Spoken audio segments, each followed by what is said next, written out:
So how we can say that it's a non-living identity? So it's a living resource.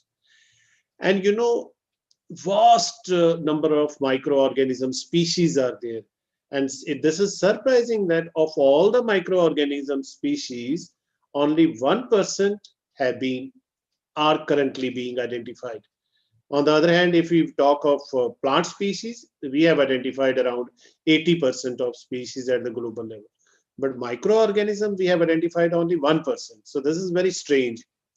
And microorganisms, because they are in fact a lifeline in the soil, because they can break down certain contaminants. Whatever fertilizers we are adding into the soil, those nutrients are being made available to the plants.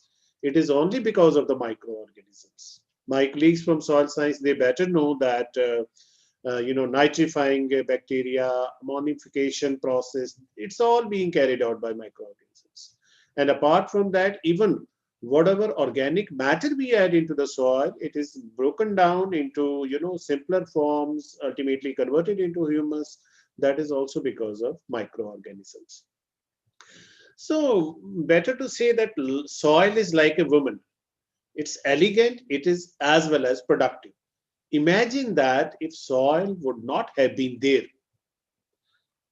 do you think that any production would have been there? Any plants would have been there? If plants would not have been there, then animals would not have been there.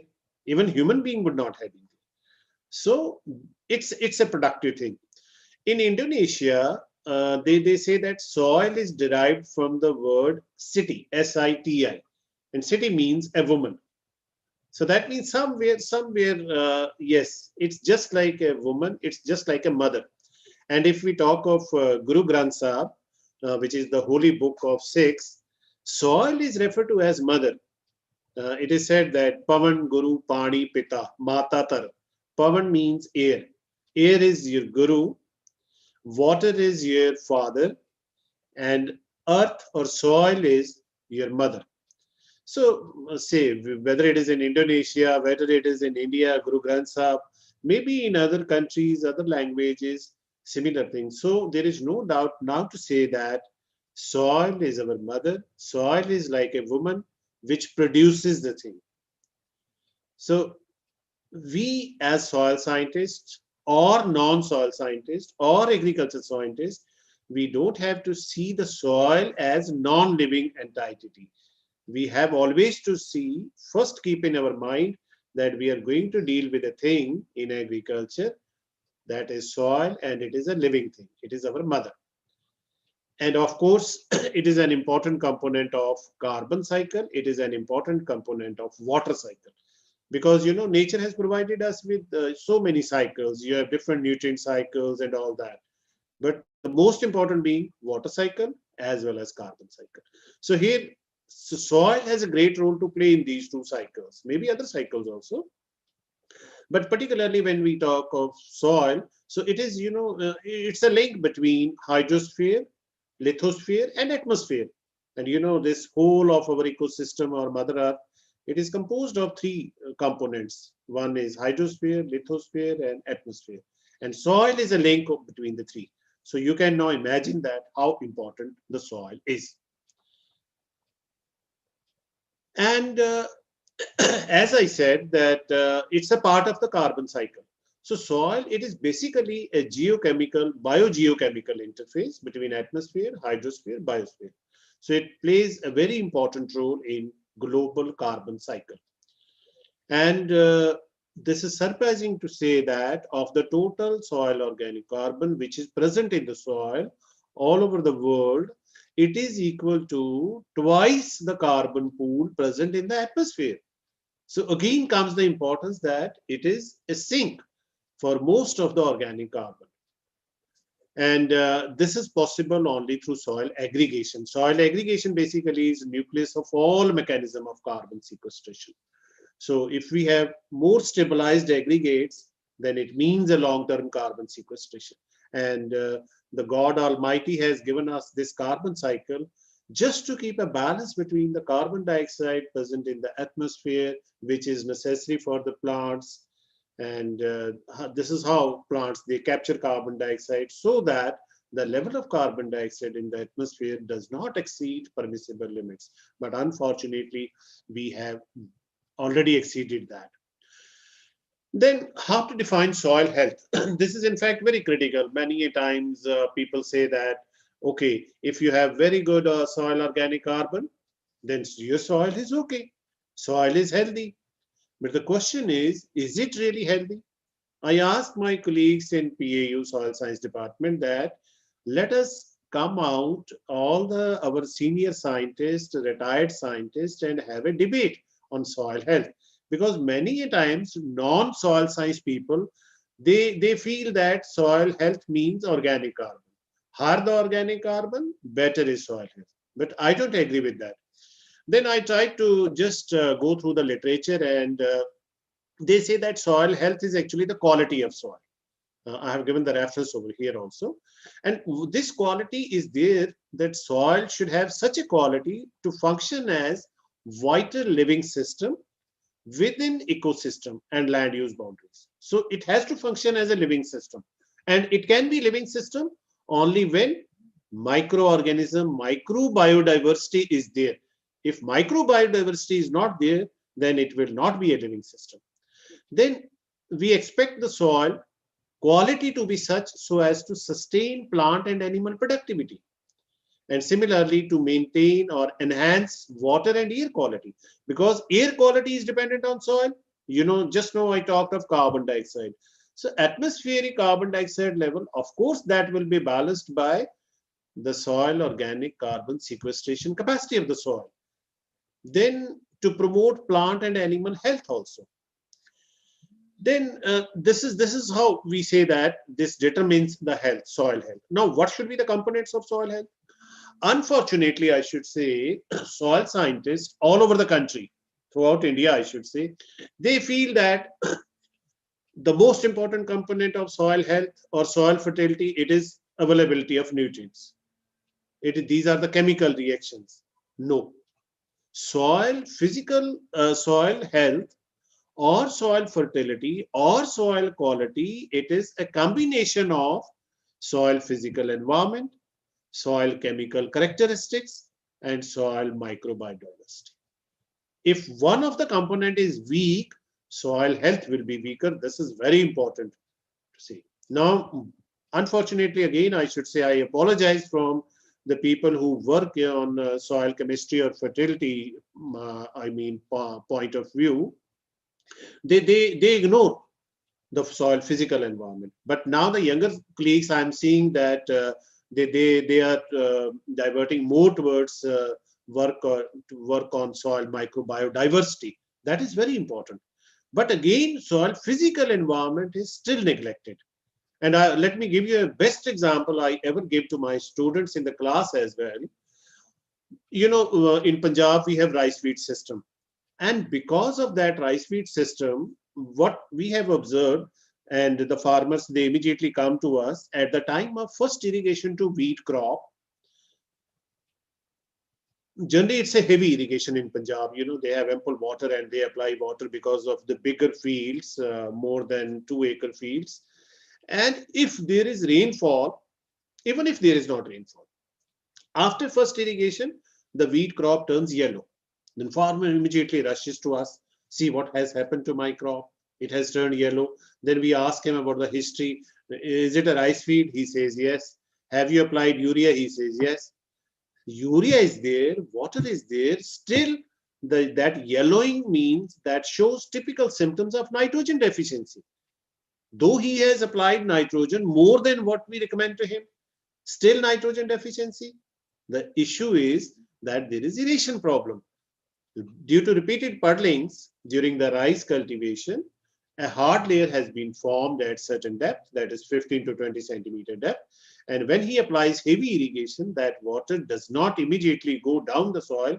It is intercepted by that hard layer. With the result, a temporary waterlogging situation is created. And when saturation or waterlogging is there, that means there is no air in the soil.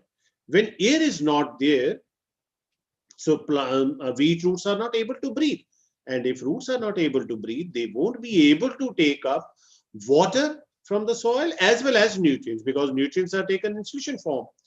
So this is the best example of soil physical environment, that because of subsurface compaction, the wheat crop turns yellow during first irrigation. And sometimes if rainfall is also there, that yellowing gets prolonged, and we have observed the reduction in productivity of wheat crop to the extent of 7 to 8%. That's a big figure.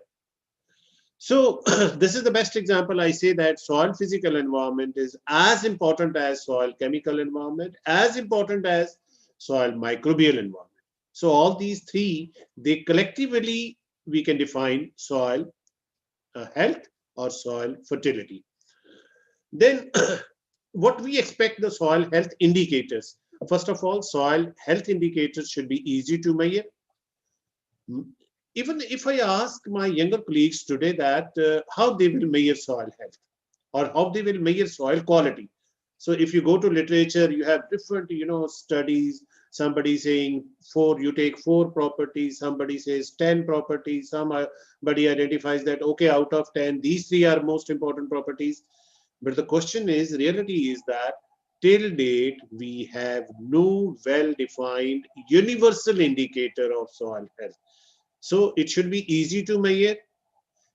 Then it should measure the changes in soil functions. It's not that, okay, I measured bulk density of the soil. Somebody says, okay, I measured cation exchange capacity of the soil. You have to measure the changes in functions, what the soil is performing.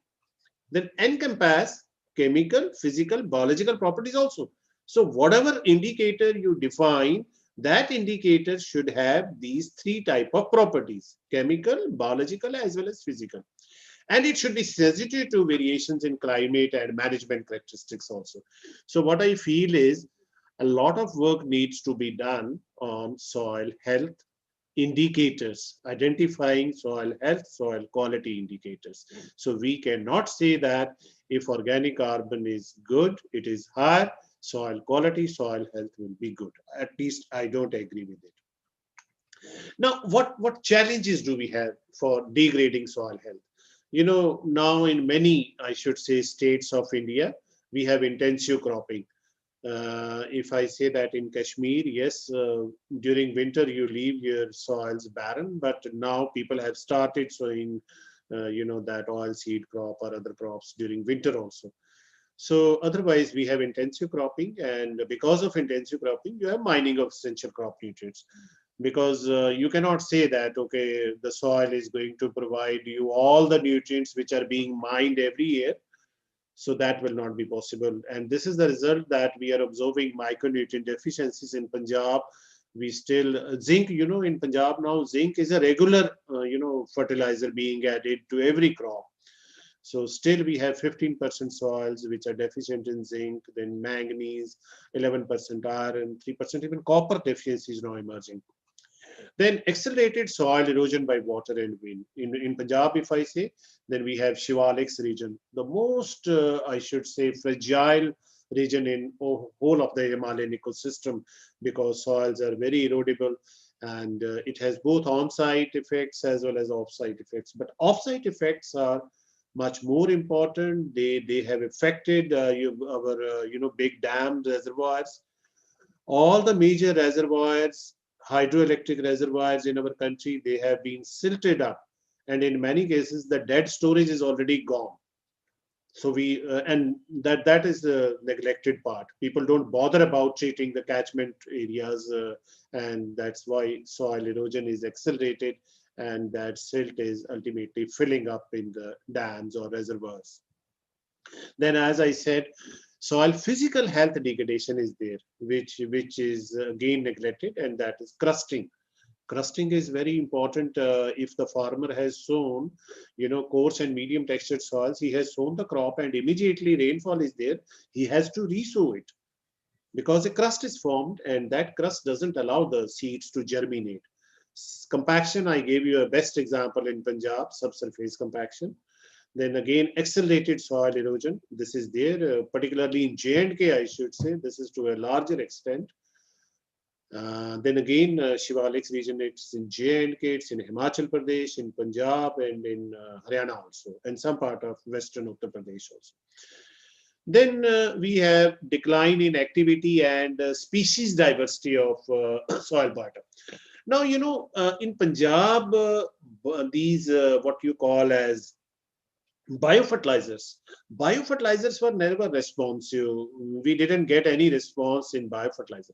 But now again, we have started observing that the soils are responding to some extent, though there is not significant increase in yield, but still the soils are responding, crops are responding to application of biofertilizers. Then I think that why it is so. Maybe that our original microbiodiversity has declined because of continuous addition of fertilizers, then any sort of chemicals, herbicides, pesticides, and all that. So, but my colleagues in the Department of Agronomy, they don't agree, because in long-term experiments they say no, microbiodiversity has not been affected. But I don't agree with these studies. These are isolated studies. But again, my request to younger soil scientists, that please go for this, assessing the microbiodiversity of the soil, because I somewhere feel that it has degraded microorganism, even species diversity has declined. So how, first of all, yeah, really has it declined? I feel, this is my imagination, that it has declined. That's why biofertilizers, they get response. Then the biggest challenge is, as I said, soil. It's very important link between hydrosphere, lithosphere, and atmosphere. And as I said, God has provided us with a carbon cycle, but unfortunately, we have disturbed that carbon cycle. I'll discuss that in detail with you. This is, I tried to, frame this carbon cycle of my own, whatever imagination came to my mind. The plants, everybody, carbon dioxide, we have been teaching the students right from the school level, with the help of chlorophyll, sunshine, or carbon dioxide. Plants, they synthesize their own food and biomass. And if it's it's a forest, that means carbon dioxide being sequestered into the forest areas. And if you are using this forest for furniture making, and at least if we prepare a bed out of wood obtained from a forest, that wood, that bed is best example of carbon sequestration.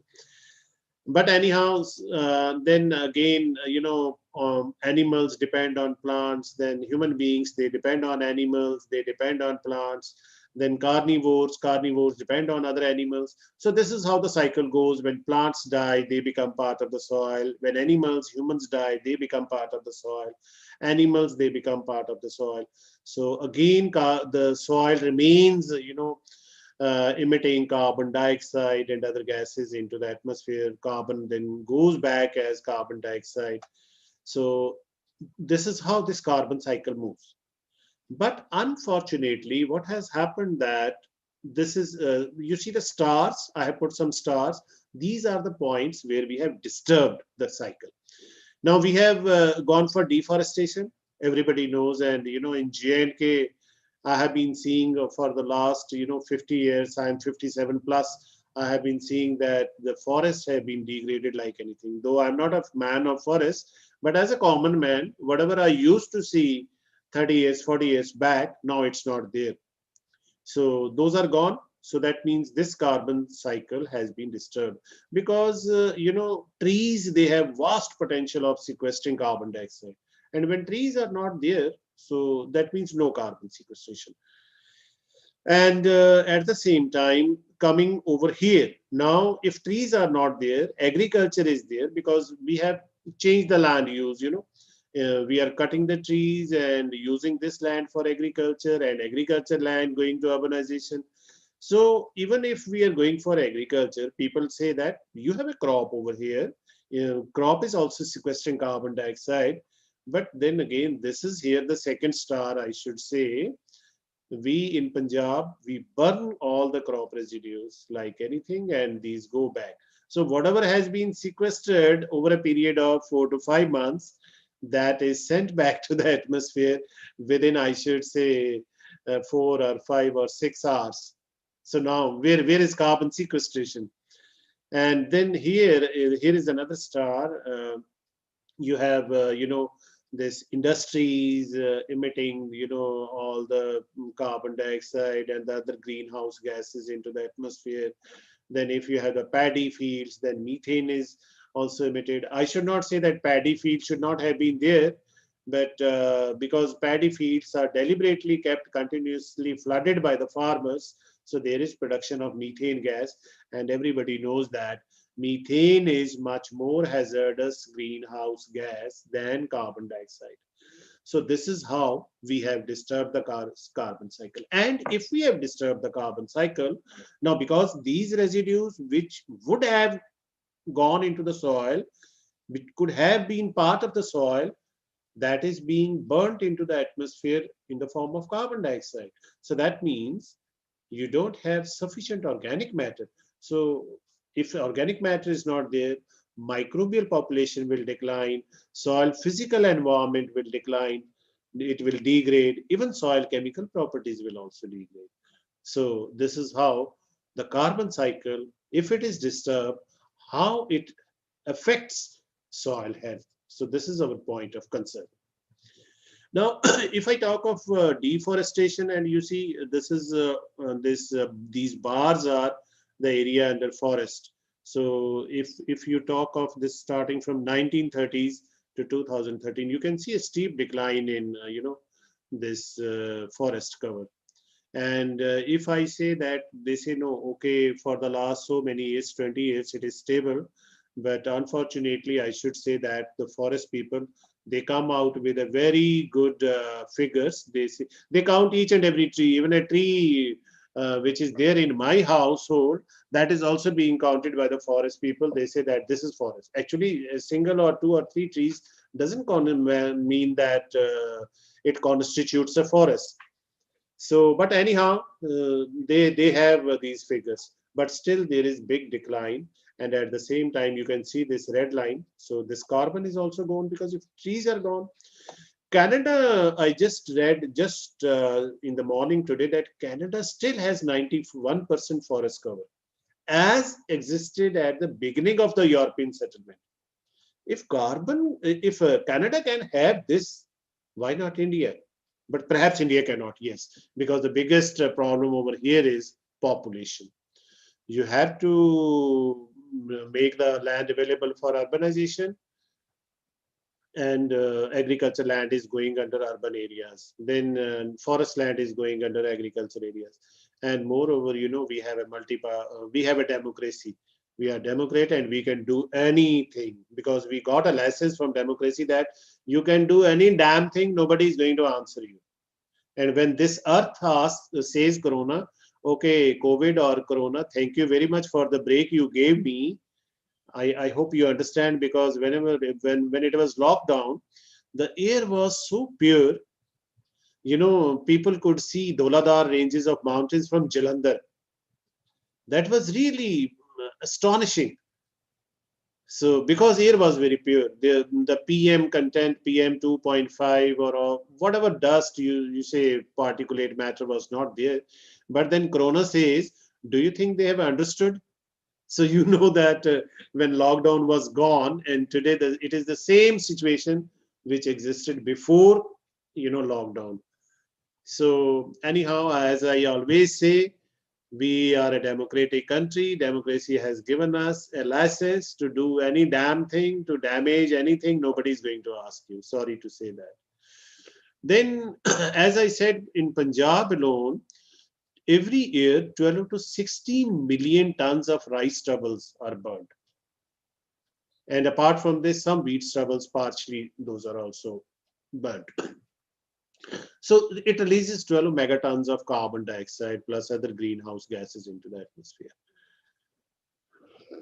Despite of availability of very good machinery and all restrictions put by NGT, Supreme Court, Still people are adamant. They say no, we will do this and do this, and then again democracy that leads to unions, and they don't agree.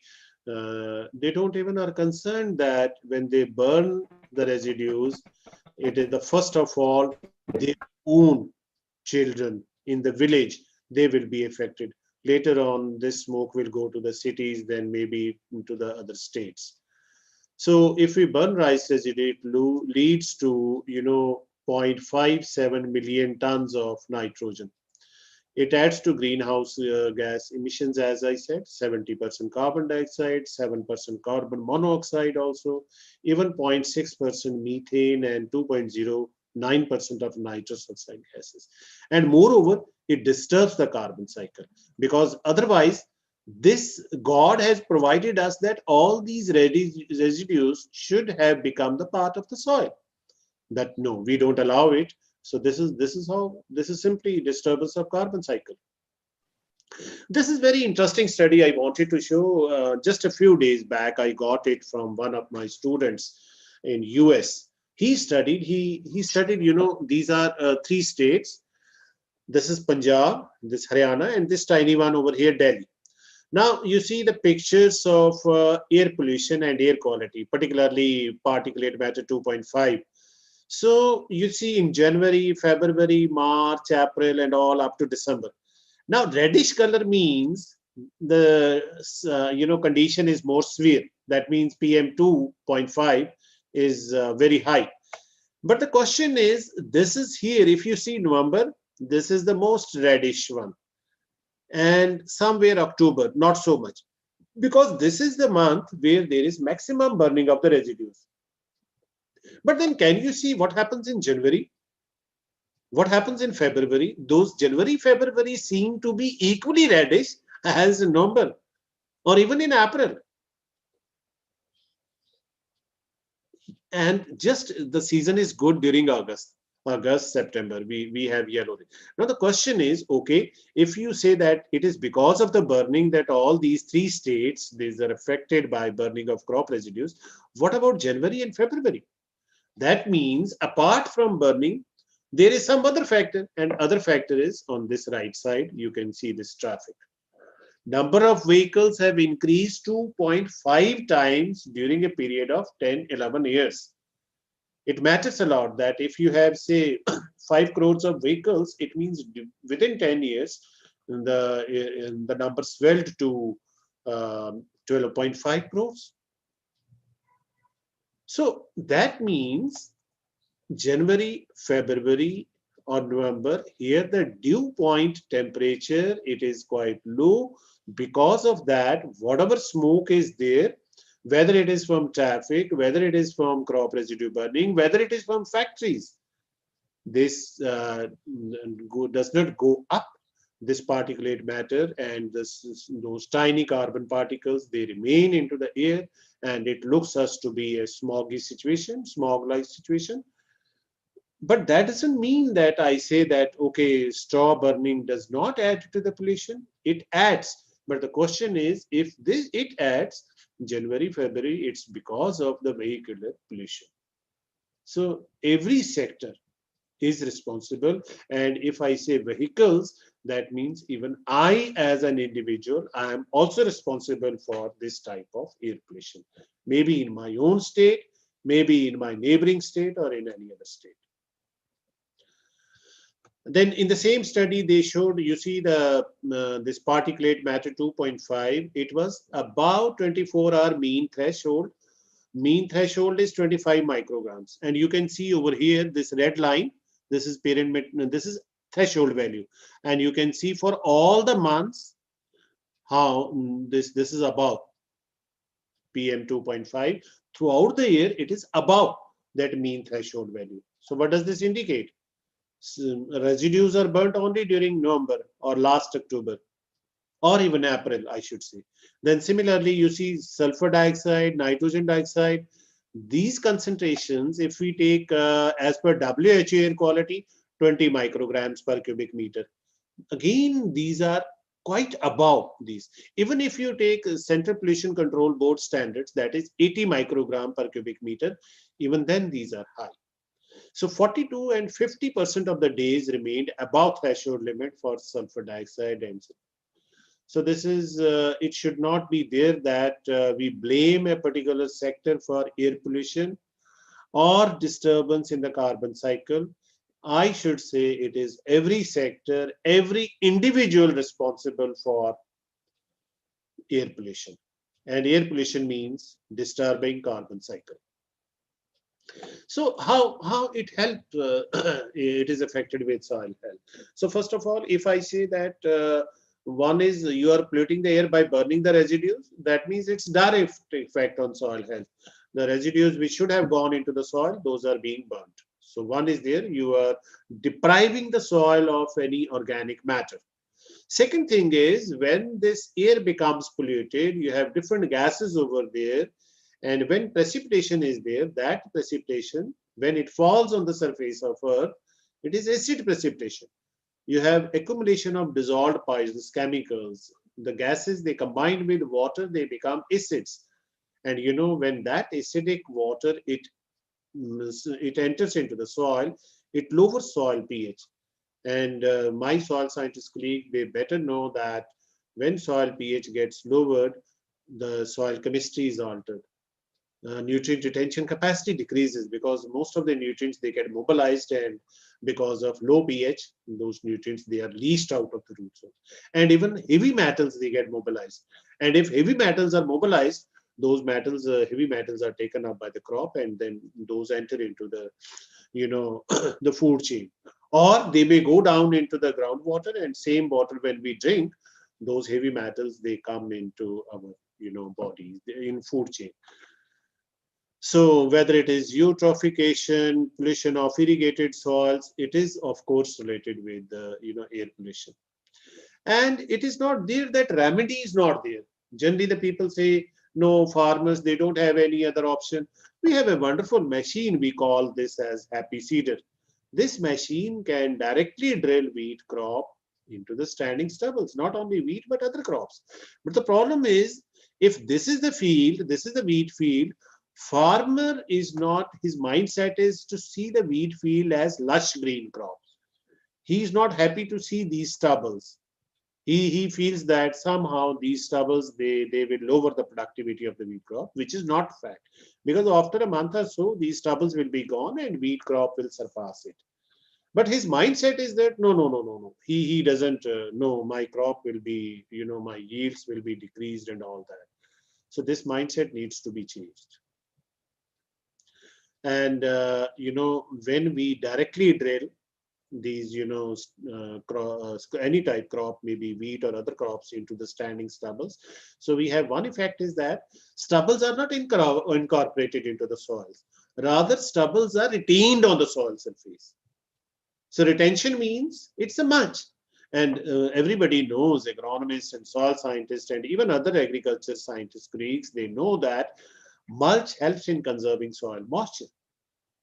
Mulch helps in suppressing the weeds. So why don't we take use of it? And after taking its use as a mulch during first year, next time it will become part of the soil. It will become part of soil organic matter. So this is, you know, you can get double benefit with one action. So, but again, we have to think over it. And here, this is a study by Dr. Ratan Lal. He showed that how, you know, the productivity loss, it is much more in with low input of organics than with high input. If you have high input of organic into the soil, the loss in productivity is at a very slow rate. But you have, if you have low input into the, you know, soil, then loss in productivity will be very at very high rate.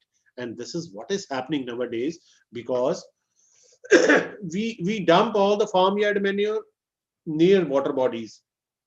We don't use them, we don't compost them to use them as farmyard manure into the soil. We don't, we are burning the residues. We are just ready to put very expensive, you know, fertilizers, chemical fertilizers, but we don't bother about the organics. And this is the situation that our soil productivity is being lost at a very steep rate. Then, as I said, that methane concentration in Punjab at least, and I feel that to some extent in Kashmir soils also, the fields are kept flooded. And here you can see these pink circles. These are for methane production in Punjab. These triangles are for West Bengal. So at least for Punjab and West Bengal, during these months of July, August, September, water is continuously, standing over there, and standing water means there is production of methane because of reduced conditions. So this is how we have to check the methane production. And again, the solution is with us, because PAU has been recommending to the farmers to go for intermittent irrigation. They recommend that just maintain flooding for 2 weeks. After that, go for intermittent irrigation at an interval of 2 days. But then we said that, okay, nowadays, because of the climate change, you never know. Today it will be very high temperature, and next day the temperature may be quite low. It is happening everywhere. So the question is, then we came for this tensiometer. We modified the tensiometer. Earlier tensiometer, my colleagues, non-soil scientist colleagues, this is the basically tensiometer which we teach to our students. So we carried out studies using this tensiometer. But then after we were successful in our results, then it was a problem that farmers, they were not able to read this gauge, to read the value of soil metric potential. Then we removed this gauge, and we came out with a modified version of tensiometer. This is here. Ceramic cup is already, like we have ceramic cup, it is. But instead of single tube system, now we have double tube over here. And outer tube is just to support the cork and this ceramic cup. Otherwise, inner tube, it is connected with the cup. And we recommend to the farmers that, okay, they should look towards this color coding system.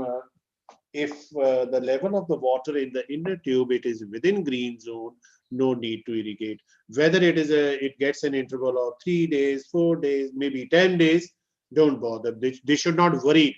The crop will not be stressed. But once the water goes and enters into the yellow zone, they should irrigate it. But they should never let the water go into the red zone, because then it may hamper the crop yield. So this was the concept of soil metric potential, what we call as negative pressure potential. And in Philippines, they use this pani pipe. Some of my colleagues working for water management might be knowing. This pani pipe was recommended by IRI, International Rice Research Institute, to Philippines, and they particularly recommended it for Bangladesh soils. And they again said that this is just a positive pressure potential. 2/3 of this tube, it is perforated. So it just acts like a piezometer. So if this is negative pressure potential, it works on the principle of positive pressure potential. And they recommend that when water level inside this tube, it goes 15 centimeter below the soil surface.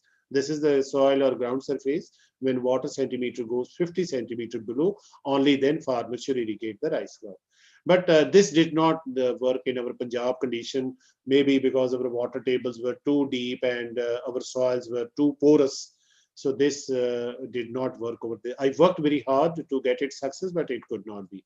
So then we recommended this. So what I mean to say, even because of the changing climatic conditions, increasing global temperatures, global warming, still we gave these, but sorry to say, this tensiometer never became popular, though we tried to popularize it at a very large scale. The simple reason is that they have free electricity. They can pump out water at any time. They are not bothered about, fast depleting water table. Submersible pumps are there.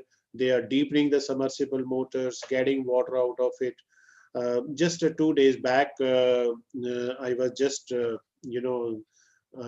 searching the Facebook, and there was one advertisement by a company that they have invented a pump which can extract water from 300 meters. My God, I was so frustrated. Then deliberately I wrote that this is the unfortunate or negative sign of the science. Generally, we used to have debate in the schools. positive aspect of science and negative aspect of science. And really, this is negative aspect of science that we are doing this. And I don't know to what extent we will draw water from the soil. And maybe a time may come that your pumps may not work anymore because water will not be there. So we have to think about it. But here in this point, my concern was of methane production. Because if you go for intermittent irrigation, methane production will not be there. It will be very, very low compared to continuous flooding. Then methane production is also because of food wastage. This is also these are the figures given by Dr. Ratan Lal, a pioneer in carbon dynamics, soil organic carbon dynamics. He says that globally 30 to 50% of food is wasted and uneaten at global level. 30 to 50% is wasted or uneaten. This is a very big figure. And if we talk in terms of water, total water which we are using to produce 1 billion tons of food, 1/4 of water goes waste because 1/4 of water produces the food which no one eats. And in USA, if we talk of farm to fork landfill, it is 40% food loss. In India, it is visible food loss. Millions of tons of wheat, it is stored under open sky. You come to Punjab, you go to Haryana, you can see millions of tons. It is open storage. Pest attack is there, rodents are there, even weather elements, rainfall, and it rots like anything. So we need to check these losses. We need to improve storage facilities. We need to build new silos. We need to adopt modern post-harvest technologies. I generally say that if you have to give, subsidy to the farmers, the best form of subsidy will be to provide them with storage facilities so that they are able to store their food. Like you go to US, every farmer, they are big farmers and they have big silos. Those are vertically going upwards. Even they are not, using much of the space. So if you want to strengthen your farmer, provide him with the facility of storing his produce. Once he has the storage facilities, then he can even negotiate for the prices in the market. Otherwise, he doesn't have any storage space. He fears that his produce will get wasted, it will get rotten down, it will even get stolen. So better you sell it whatever price he gets out of it. So we have never thought of these building those silos, or now the big companies are coming and they are making silos. Why not individual farmer should have his own silos? So that will serve two purposes. One is food wastage will not be there, and second is that he would be able to negotiate for the prices. So food wastage is second largest source of methane production. So this again adds to disturbance of carbon cycle. Now this if you see carbon sequestration, we have soil aggregate, and this humus, it helps in formation of soil aggregate. Aggregation is your flocculation plus cementation. Flocculation is coming together of soil particles, attracting soil particles, attraction, force of attraction. And cementation is done mainly by organic materials like humus. So this is how soil aggregate is formed.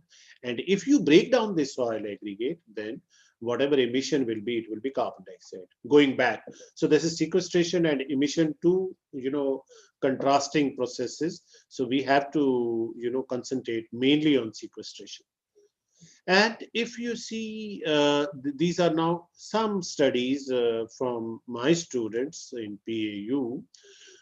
You see the effect of your change of land use. In cultivated, the organic carbon is 0.36. If you go to forest land on the same type of soil, it is 0.51. If you have grassland, again same type of soil, 0.64%. So this is how change in land use affects soil organic carbon. If you are converting forest land into grassland, forest land into cultivated land, or grassland into cultivated land. Now we don't have grasslands, much of the grasslands, because all those grasslands have been converted into cultivated lands. And even if you are abandoning the cultivated lands, or if you are abandoning the forest land after deforestation, this is the situation. Organic carbon decreases to such an extent. And again, these two are the indices of, aggregation. So higher the value means stronger is the aggregate. And you can see the mean weight diameter 1.13, and in cultivated soils 0.36, even in forest soils point. So in grasslands, particularly in the surface layer, the organic carbon, it's very rich. This is an index of, again, aggregation, but this was based on the concept that when you talk of soil erosion, so then mean weight diameter and geometric mean diameter should not work, because in erosion, the drop size directly breaks the aggregate because of the kinetic energy, which is not there in case of, mean weight diameter. We just shake the soil sample under water. So that effect is not there, that effect of rainfall. So then we use this single raindrop technique in the laboratory, and then try to disperse this aggregate, and then counting the number of aggregates, we devise this index. The SI means stability index based on SRT, single raindrop technique. So because again, the trend is same, 0.2 to 0.04. So lower value of this index means the aggregates are very, very weak. Then again, the important thing, as I said, that aggregates are very important in sequestering carbon in the soil. What we did, that we tried to find out the soil organic carbon in the bulk soil and organic carbon in aggregates.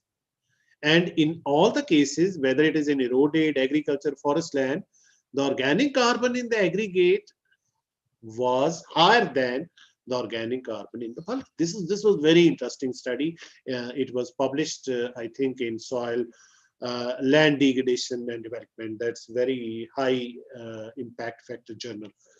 Then same is the situation in 15 to 30 centimeter layer. Rather, it is much more important in the 15 to 30 centimeter layer. So this shows that how important it is to maintain the aggregation of the soil. That is why now global level and Dr. Ratan Lal has been constantly impressing upon not to till the soil. So that if you don't till the soil, you are not actually breaking down the aggregates. Otherwise, breaking down aggregate means you are exposing the stored, sequestered organic carbon to the atmosphere in the form of carbon dioxide, because the microbes, they eat upon it and carbon dioxide gets into the atmosphere. The other important thing is, when we go for carbon studies, we generally concentrate on 0 to 15 or 15 to 30 centimeters. But the issue is, carbon sequestered in the lower layers is much more important. If you see the carbon, this blue figure, light blue, sky blue, this is for 0 to 15.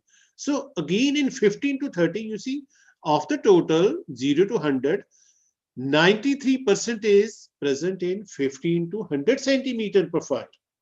Similarly, in all the land uses, though this difference decreases in grasslands, because as I said, in grasslands, the roots are mainly concentrated. They form a net, they form a sort of mat at the surface. That's why organic carbon in 0 to 15 is around 42% compared to just 48% in 15 to 100 centimeters zone. So this is again very important. We need to concentrate on the lower levels also, particularly when you have cultivated and forest lands. So this is again in different layers. You sequestered 0 to 15, 5.70 megatons, megagrams per hectare, and 4 times higher in 15 to 100, that is 22.4. Same is the situation, but in grassland, strangely, the carbon sequestered in the surface layer was much more than in the subsurface layers. Then, as this is very clear that more the organic carbon, more will be the water retention capacity. So at a particular matrix section, if you'd see the soils which are under grasslands, they are able to hold more water at a particular than forest land, than agriculture, and it was least in eroded lands. So wherever there will be erosion, the water retention capacity of the soil, that will be very, very low. And this is the relation between soil organic carbon and plant available water.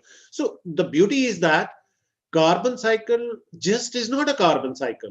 Carbon cycle also affects water cycle, and water cycle affects carbon cycle. This is a simple example over here, that availability of this water to the plants, it's a direct function of organic carbon. Then even erodibility value, what we call as K value. So this erodibility value, this is also affected by different land uses, and simply because organic carbon differences are there. So you can see over here, organic carbon being lowest in eroded soils, erodibility is highest. And root mass density, that's very important. It is lowest in eroded soils. And this root mass density is highest in pasture lands, even higher than, forest lands. So it is because of root mass density, it is because of soil organic carbon that your soil erodibility is, lower in case of pasture lands or forest lands than in agriculture and eroded lands. Similarly, this is then again, whatever I was talking of land use, coming to cropping system. In cropping system also, it is very important to go for addition of organics. So this is simple an example of organic and inorganic.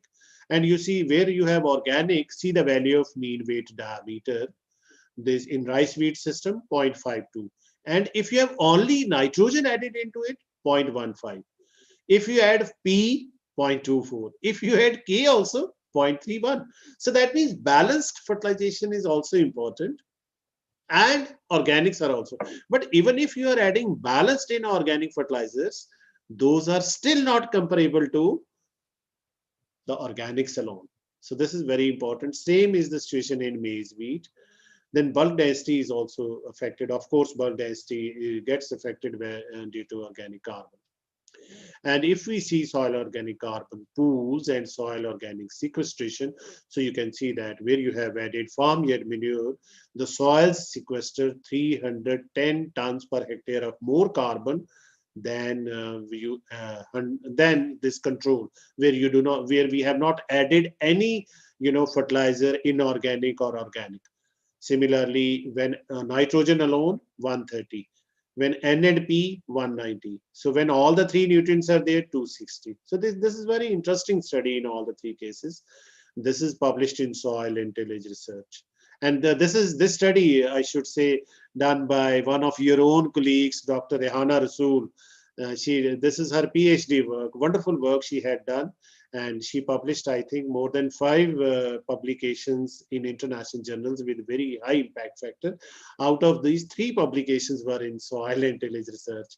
I don't know whether Rehana is listening to me or not, but thanks, Rehana, wonderful work done by you. Then climate change in terms of minimum temperature. Climate change, yes, it has been, even in J&K, particularly in Kashmir also.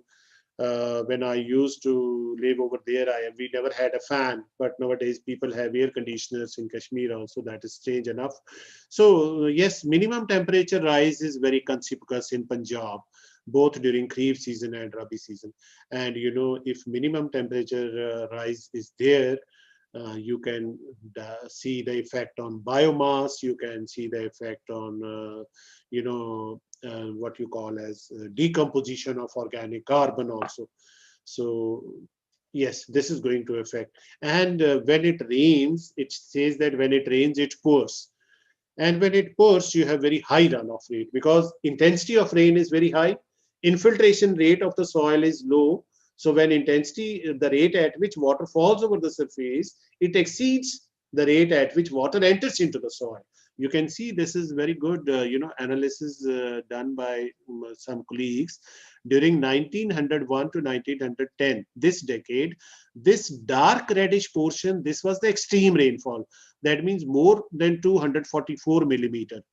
So this, the rest was heavy rainfall. So this reddish portion is increasing. You can see over the last, after 70s, we have now more extreme rainfall. And in Punjab, Haryana, we are observing that the rainfall, it happens just for 15, 20 more, or just half an hour. Otherwise, in earlier times, we used to have continuous, very low intensity rain, 2 days, 3 days, and that was better because the intensity was lower than the infiltration rate. So most of this rain used to infiltrate into the soil and recharge the groundwater. But now most of it goes as runoff. And when it runs over the surface of the soil, it erodes, it carries soil organic carbon along with it, along with silt particles. So that is again, point of disturbance of. carbon cycle. So this should be, I think, the last slide, that now we have to reverse it. Can we? Can we?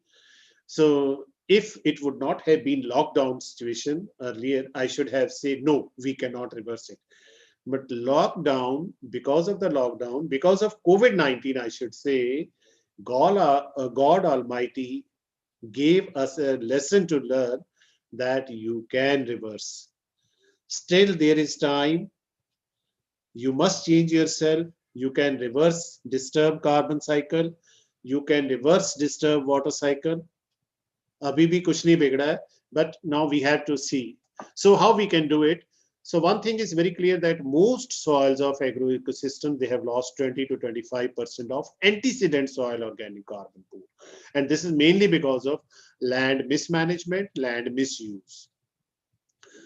Simply land misuse means you are converting forest land to agriculture, agriculture land to urbanization. Then loss is more in soils managed by extractive farming than science-based agriculture.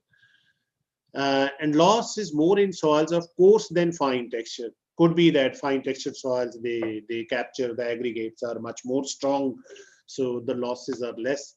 And loss is more in tropical than in temperate climates. But I don't know, you have a temperate climate. I'm not sure what is happening over there. But of course, in tropical, subtropical climates, the loss is there.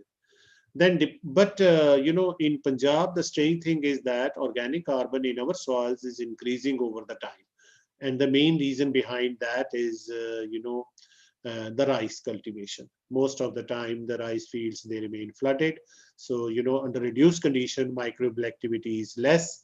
So we have accumulation of organic carbon, but people say that, no, our soil is getting better day by day. I don't agree with that.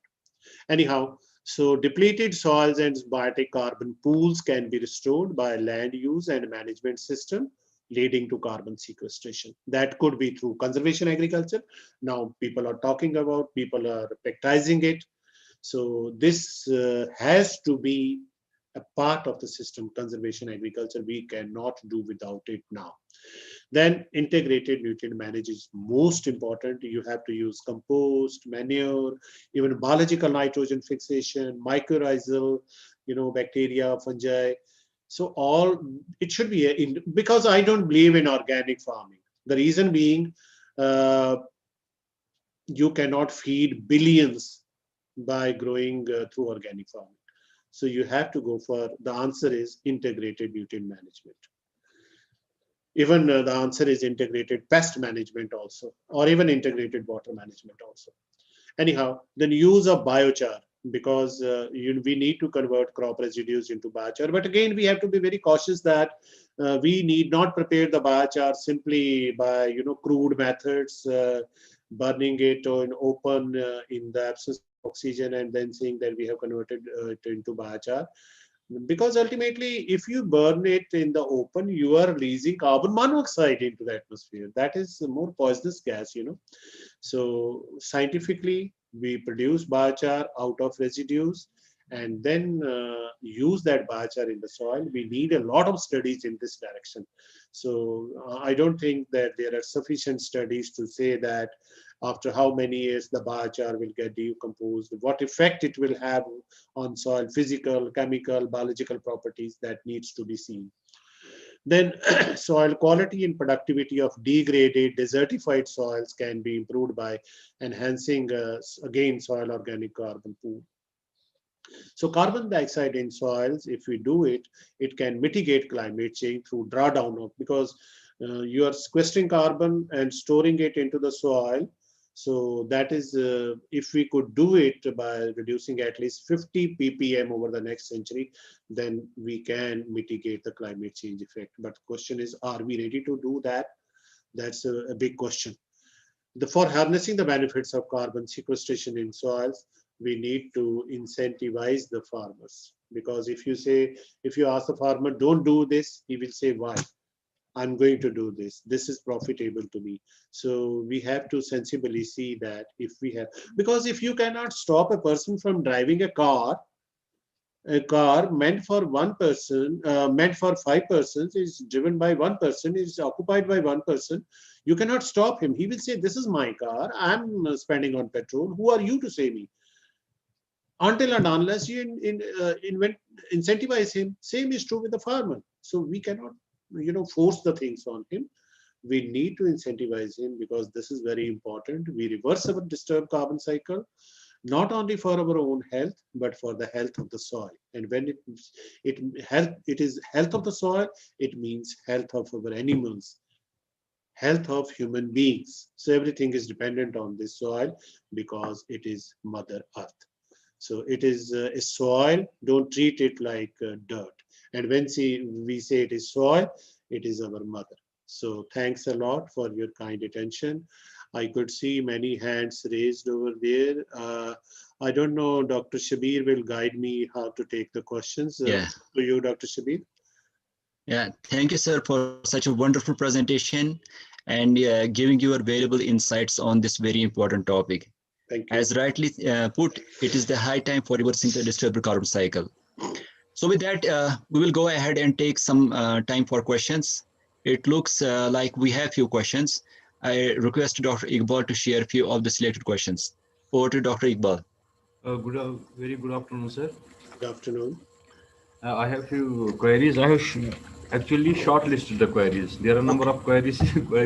Okay. Yes, sir. So you summarize those. Yes, sir. Okay, good. First, somebody is asking about sir, decomposer solution that's prepared by the IRI. Okay. Oh, yes. So should I start answering one by one? Okay. Yes. So yes, I also read in the newspapers, I saw in the television also, but my experience at PAU shows that till date, none of the decomposers available in the country, or in fact, we had, invited entries from all over the world that if any decomposer is able to decompose our paddy residues within 15 days. So I think I don't know how many $1 million award was kept for that, and those many entries came. Many decomposers were tested at PAU campus itself, but none of the decomposers, including the consortia from our own PAU microbiologist, it worked. So they say that it can decompose in 17 days. But till date, people whosoever have used it, they have got the negative results. But I'm not quite sure that how they used it, what sort of consortia it is. But till date, I'm quite sure that we do not have any type of decomposer, because we want that even if it decomposes in up to 17 days, we don't say complete decompose. We want a condition of the paddy straw just to be, I don't know what word it should be, brittle, just to become brittle. That if it attains that brittle condition, and when farmer tills the soil, it gets mixed up into the soil. Even if we get that situation within 17 days, we are ready to take that. But none of the decomposers till date have been able to do so. Hope the question has been answered empirically by our speaker. Sir, second question is from it's from Pakistan actually. Mhm. He asks us, if we sow a crop in a field where there are residues of rice or stubbles, the decay of these stubbles also affect the standing crop growth due to the decaying bacteria. Then how can we do this practice of directly sowing? Should not we wait for this? It is decaying, and if we do so, then the time for crop has already gone. Yeah, this is very good question, because I know the situation in Pakistan, Punjab, and Indian Punjab is almost similar situation. But whatever studies we have carried out in PAU, we have not seen decline in wheat yield when we directly sow the wheat crop. Earlier, yeah, there was an issue that some people said that when you have a standing stubble like this and the wheat plant, which is being shaded by this stubble, its growth may remain stunted. Then my colleague from Pakistan might be knowing that we modified that happy seeder, and then it was a happy seeder with press wheels. Those were heavy iron wheels, And what those press wheel did that they pressed those standing stubbles. So after the press wheel was used, the situation in the field was quite different. There were no standing stubbles in the field, and though shade effect was not there, crop was also good. And even as I said, the mindset of the farmer that he wants to see a lush green crop. So that purpose was also fulfilled. As far as my colleague says that it is some because of decomposition by the bacteria, some negative effect, at least I am not aware of that. There is no effect because of bacteria or any disease noted so far, except that of course armyworm attack, it was found to be a bit higher last time. I don't know this time, it's not such hue and cry. Last time it was observed that in such fields which were sown directly in the standing stubbles, army worm attack was there. But then our entomologists, they were able to control that. I Thank hope you, I am sir. able to answer that. Thank you, sir. There is one more question, sir, regarding the disease management. Sir, for example, they are asking if we do not burn the stabulus, then there will be the rise in disease, pests, वगैरह वगैरह, sir. Extra, sir. Uh, How uh, how could we balance between the two, sir? yeah. You see, in our soil science department, some studies were carried out, I think 20, 25 years back, where we had burning of crop residues, incorporation of crop residues, retention of crop residues. In all the three cases, there was not any effect on disease or pest attack. So I don't think that if you are burning, you are in fact avoiding the diseases.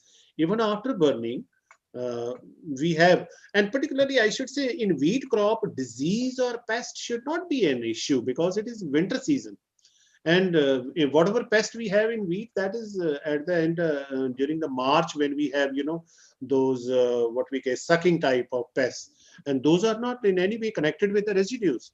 I mean, giving shelter to the pests or diseases, organisms present in the soil. So in wheat crop, at least, I don't agree that disease should be an issue. Disease or pest attack should be an issue. Yeah. Thank you, sir. Thank you, sir. I conclude with this, my question, sir. Thank you, sir. Thank you very much. Thank you, Iqbal. Now, before we wind up the webinar, I would request the panelists, if they have some feedback or if they have any suggestions, please speak. Shabir, with your permission, Yes, sir. I am very sorry. When I was reading the biodata, I think I could not complete it. Is it so? Yeah. Yeah, it Yes, happens. sir. You know, there was some Javed network. sir. No. Uh, It was not network problem. It happens when the friends are very close. It happens like that. So, since and one more thing that I am not that software. I don't have that much of software knowledge. I could not restore it immediately. Then No I had issues. to seek the help. And till then, you had already started the lecture, so I thought it's not good to disturb you at that time. So that is why. Yeah, I took liberty because while introducing, you said that Dr. Kukul is he's very fast. You said something like that. He No, immediately does the things. So yes. that I then was that's why I took this liberty. no. I was telling that he has been our guide throughout my this I can say my this service. No. Whenever we need We are him, friends.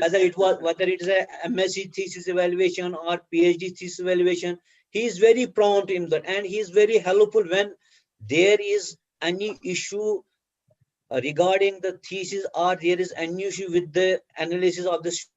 I remember that you have just helped, assisted so many our students at PAU when we had not, we cannot analyze the mineral composition. That is a mineralogy here. Then That was my you duty. gave us That that was my assistance duty. also.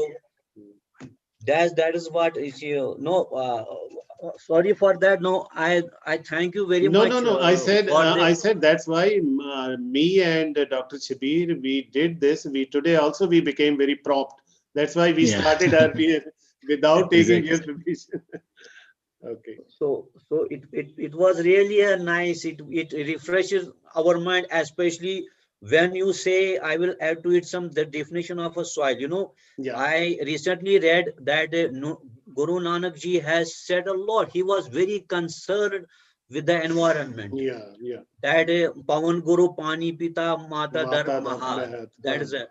Then he said, let us not consider soil as a commodity. It should be a part and parcel of a community. Yeah. The way it was said by him, that it's really remarkable, sir, remarkable, sir. So, Okay. overall, very, very nice, sir, very nice. Thank you, sir. Thank you very much. Was a very nice lecture. Now, I may Thank- add to something that we were talking of the burning of these crop residues. Now, since this theme is they sustain that is regarding the how can biodiversity can be sustained. Now, when there is a burning of these residues, it increases the temperature at the surface. And it has been observed that some of the microorganisms are killed by the heat of this burning. Yeah. So we may lose some biodiversity in that case. Then definitely you have already touched these burning of these residues, carbon monoxide, carbon dioxide, then nitrogen, phosphorus, especially our nitrogen, phosphorus, potassium, sulfur, it goes. And in Punjab, you have said that is about 12 to 16 million tons are burned in Punjab. If we talk about northeast state, about 23 million tons are burned overall in that. And with that, we have some literature is there. There is 6 lakh tons of NPKs is lost with this burning. And that is estimated about more than 1,000 crore. Not only pollution problem, but we are losing only these money worth, that is 1,000 crore. So that is very, very, we have to take care about that. That is really a, so for other soil organic carbon, definitely, as you said, rightly said, that soil is a sink of the carbon. Definitely, almost 15 to 600 petagrams of carbon is stored in 1 meter depth of the soil. So twice that of a atmosphere, even 3 times that of the vegetation. We can say it. I can Thank you very much, sir. I can see Professor K. Jeevan Rao. I could see his comments. Thank you, sir. Your comments, in fact, are blessings for me. You have given very nice, comments for me. Thank you very much. So I thank over to Dr. Shabir. Javed. Yeah, I thank Dr. Javed for his feedback. Now I request all the participants to open their camera for a group photograph. Okay, we can do so. Yeah. Oh, good.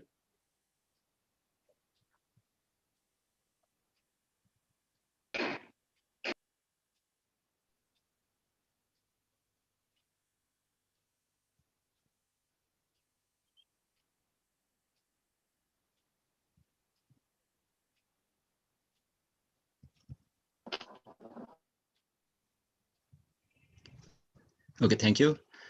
Dr. We have Shabir, come. Dr. Yes, sir. Shabir, Professor K. Jeevan Rao has raised his hand. Can you Yes. allow him to Yes. say a Yeah, few yeah, words? yeah. Yes, sir. Kindly unmute him. Unmute yourself. Professor Jeevan Rao, please unmute yourself. Yes. Yeah, okay, sir. नमस्कार coucal जी. नमस्कार sir, नमस्कार. क्या हाल है जी? ठीक है? बहुत अपन लुधियाना में मिले थे. हाँ जी. Yeah. Really, I'm very happy to see you, sir. Really, regularly I'm watching all these webinars. Thank So you, really sir. nice presentation, sir. Thank Very you. nice presentation. Very good slides, and such a senior person like you, really, it is thought-provoking for the youngsters, especially students. So very enlightening, sir. Really, Thank you. once again, congratulations for the excellent presentation, sir. Thank you, Dr. Sir. Thank you very much. Thank you. So we have come to the end of this webinar. I would like to thank everyone who made this webinar possible. And I thank Professor Kukal for his wonderful presentation. And thank you once again for coming and accepting our invitation. Thank you, sir. Thank you, Dr. Sir. Thank you, Dr. Hello. Shabir. Hello. Yeah. Hello. Yes, ma'am. Please go ahead. Dr. Hello. Farida, Professor Farida ma'am is here. I want to talk to Dr. Kukal. Yes, ma'am. Yeah, please. Hello. Hanji, हाँ, Hanji, हाँ, We yeah. can Hello. hear you. We can hear हाँ, you, ma'am. ma'am. Hello. We can hear you, ma'am. Please, बोलिए. Otherwise, Dr. Kukal ji. Ji. Hello. Myself, Dr. Farida speaking. Sir, I am very grateful to you for this informative and so nice lecture. I have for the first time recorded your this lecture. It was very informative and very fruitful for our future generation. Thank you, ma'am. And one question I have in my mind that most of the orchardists in our area Mm-hmm. burn the leaves of the apple trees and other fruit plantation. Mm-hmm. Can you please suggest me some of the suggestions regarding the burning of these fruit leaves? Yeah, I think it will be better if instead of burning, they make compost out of it and then apply to maybe orchard itself or some field crops. So, Yeah.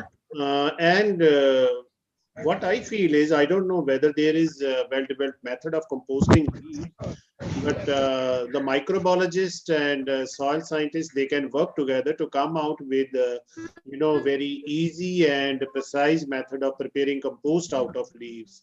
So that will be wonderful if that is being done.